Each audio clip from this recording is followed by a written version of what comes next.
For the first time in my life, I feel a sense of psychological safety when it comes to money. A big part of this was, yes, reaching certain financial milestones that I had for myself, but I think an equally important part was making certain mindset shifts that were deeply rooted from my background. So if you identify as a first-generation immigrant, care about money, come from lower socioeconomic backgrounds like myself, then I hope this video speaks to your soul.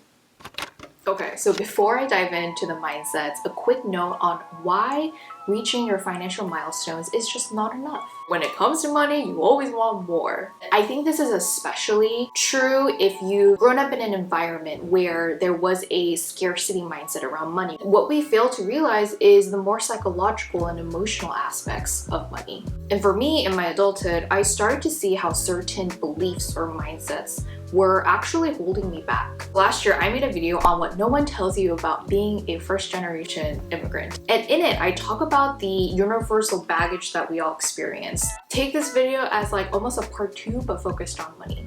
So all that to say, here are the 4 mindset shifts that I personally made that helped me achieve this sense of psychological safety with money. Number 1, embracing my money as my own. So this might sound kind of off, but for a long time, my money didn't feel like mine. And yeah, it was like in my accounts and only I owned those accounts, but for some reason, it didn't feel like it. And I think those of us that have experienced like financially supporting our parents from at a very young age can relate to this. Like for me in the past, I've experienced helping my parents pay off their credit card debt, giving them random lump sums of money when they really needed it. And I had a lot of mixed feelings about it, right? On one hand, I felt grateful and proud that I was able to help my family out, but it also fueled my anxiety with money. And I started to feel this especially when I started working, and every time I got a raise, instead of like, yeah, I got that raise and I have this extra surplus, it totally didn't have that effect. If anything, I felt like, oh, that's not mine anyway. And it was hard to see it as a surplus because subconsciously, I felt like, oh, at any given notice, something might go wrong again and I would have to like give it away. So the biggest mindset shift for me that helped me here is to really exercise putting myself first. I think there's such a deep-rooted guilt. A lot of times guilt is friendly neighbors with shame that perpetuates us as first-generation kids, because that causes us to overextend ourselves and be overtly giving when A, that's out of our means, and B, may not be totally necessary, right? So in the past, if I had like $5,000 in the bank, I would say, oh, I have $5,000 to give. But that would just perpetually like wipe me out. Now I don't do that anymore. Like, it's not smart, right? Let's say I had $5,000 in the bank. I would just say I have $2,000 to give because I have to account for myself. And I think the reality is like when you are your plan A, B, and C, you need to be that much more financially prudent with how much you are able to be sacrificial in a way that still makes financially sense, and making sure that like you are taking care of you. Seeing debt as leverage and not just a burden to get rid of. So debt to me was a very familiar concept growing up because we had a lot of it for various reasons, and especially seeing after what my family went through and going into adulthood, like I wanted nothing to do with it, but it always seemed to be there. And looking back at it now, what I failed to realize that not all debt is bad. So one of the things that really started changing my mindset around debt was like a reflection exercise to write a letter to debt as if it was a person. I think it's best explained if I read a few like excerpts from what I wrote. So this was back on February 4th of this year. Dear Debt, I have mixed feelings about you. You've been a familiar presence in my life growing up. My most intimate experience with you was back in 2017 when I paid off almost $20,000 of you in credit card debt for mom and dad.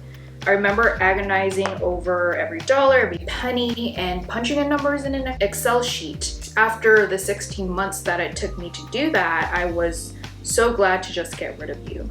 I want to revisit my relationship with you and what I think of you. So then I kind of go on and list out the things that I'm grateful for because of debt.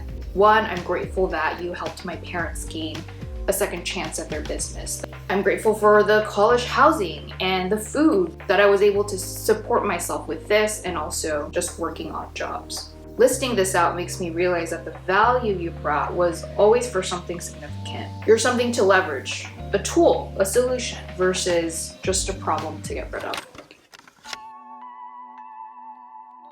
Building towards generational wealth. So the other day my sister rings me up and she tells me about like some people that she knows that have bought like single family homes in SoCal. So you know it's like upwards for like $1 million, right? And she was saying that like everyone has like similar jobs to her and her husband, which typically means that you have like hundreds and thousands of dollars of loans. And she was like, how are they able to afford that? And then she realized that all of those people has had help from their parents for the down payment. That, my friends, is a simple example of generational wealth. Only until very recently, like this year, is when I really feel like I had the means and the mental capacity to even think about building generational wealth.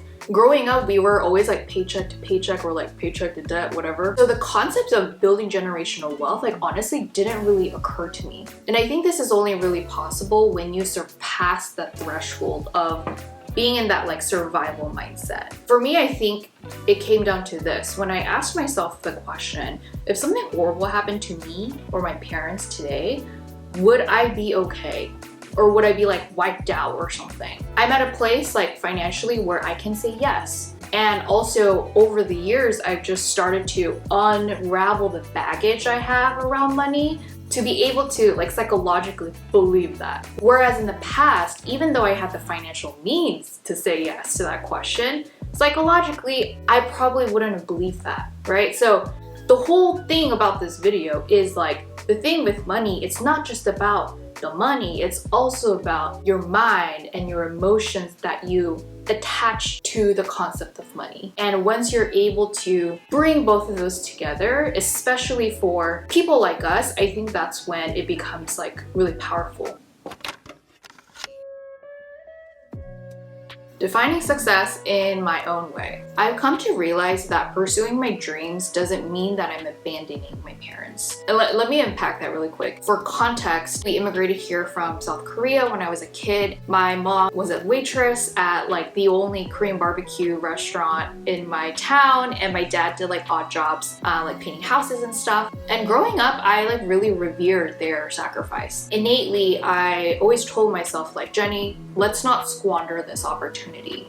Let's take the privilege of optionality and the opportunities that you have in reach for you and just like really maximize everything that you can. So in college, I was like a pretty like hardcore pre-med. I remember a month before graduation, something just felt off. Like I felt like this wasn't it. And I've always been like curious about entrepreneurship. So I ended up just following that and let go all the work that I put in for the last 4 years. And I remember my parents feeling very confused. That was like my first experience feeling like, oh man, I feel like I'm really letting them down.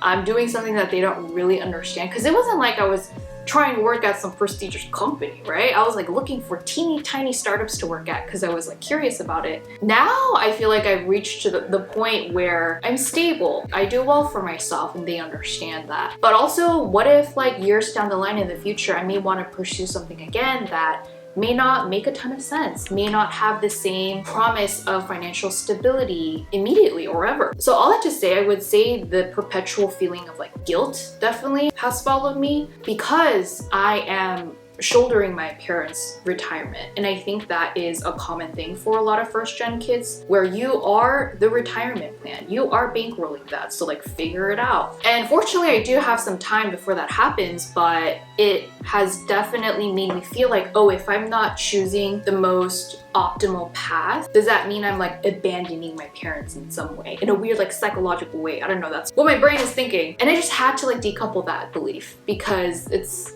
not healthy and it's not all true. And it's not like the reality of providing for their retirement ever goes away, but what has really helped me is shifting my mindset to, okay, how can I problem solve this? Like instead of it feeling like a gray cloud over my shoulders, let's put a fucking plan in place. What are the numbers and what's necessary? I think that has really helped me in being able to move forward. How can I account for what I want to do, but also trying to solve for this other thing?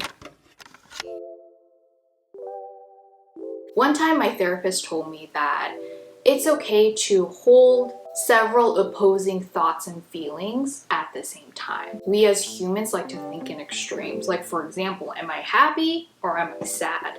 But the reality is, like, humans are complex. We can be happy and sad at the same time. And I think that's how I personally feel with my journey with money and the responsibility that I have towards my family and my parents. I hold a lot of opposing thoughts and emotions like guilt, gratitude, pride, worry, and I hold all of these things at the same time. Some more, some less over time, and I think that's okay. And I hope you do too. 한숨 속에 섞인 감정들이 묘사 마주치며 교차하며 갈피를 못 잡듯이